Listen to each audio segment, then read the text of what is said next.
storage, a few holoscreens, small galleys, and that was it. For settlers willing to pay for the increased comfort and convenience, some had droid-operated auto canteens and private sleeping compartments, but not many. These people were frugal. If they'd had credits to begin with, they probably wouldn't be heading to the Outer Rim to scrape out a future. The dark edge of the galaxy was a place of challenges both exciting and deadly. More deadly than exciting, in truth. Even the road to get out here is tricky, Hedda thought, her gaze drawn by the swirl of hyperspace outside the large porthole she happened to be passing.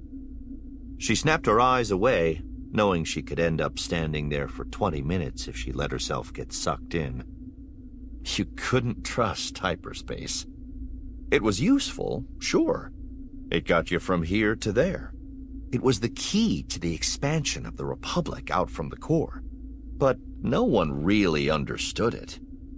If your Navidroid miscalculated the coordinates even a little, you could end up off the marked route, the main road through whatever hyperspace actually was, and then you'd be on a dark path leading to who knew where.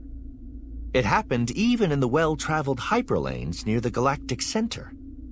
And out here, where the prospectors had barely mapped out any routes? Well, you had to watch yourself. She put her concerns out of her mind and continued on her way. The truth was, the Legacy Run was currently speeding along the best-traveled, best-known route to the Outer Rim worlds. Ships move through this hyperlane constantly, in both directions. Nothing to worry about.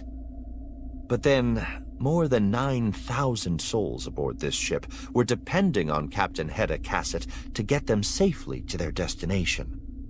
She worried. It was her job. Hedda exited the corridor and entered the central hull, emerging in a large circular space, an open spot necessitated by the ship's structure that had been repurposed as a sort of unofficial common area.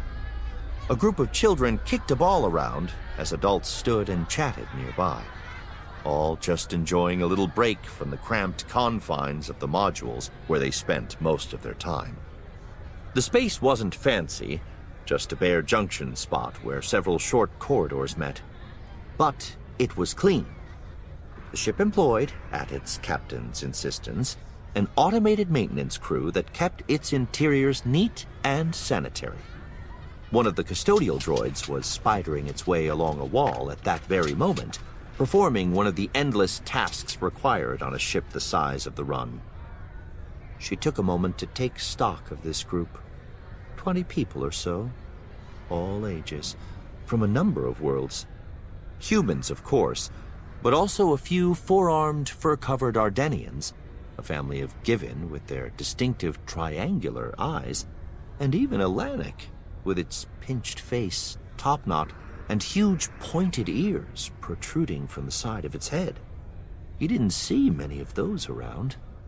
But no matter their planet of origin, they were all just ordinary beings, biding time until their new lives could begin.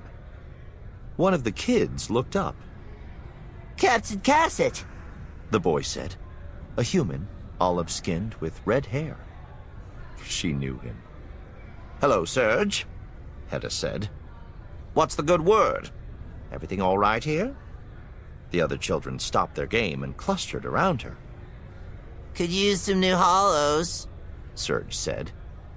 "We've watched everything in the system." "All we got is all we got," Hedda replied. "And stop trying to slice into the archive to see the age-restricted titles. You think I don't know? This is my ship. I know everything that happens on the Legacy Run." She leaned forward. "Everything."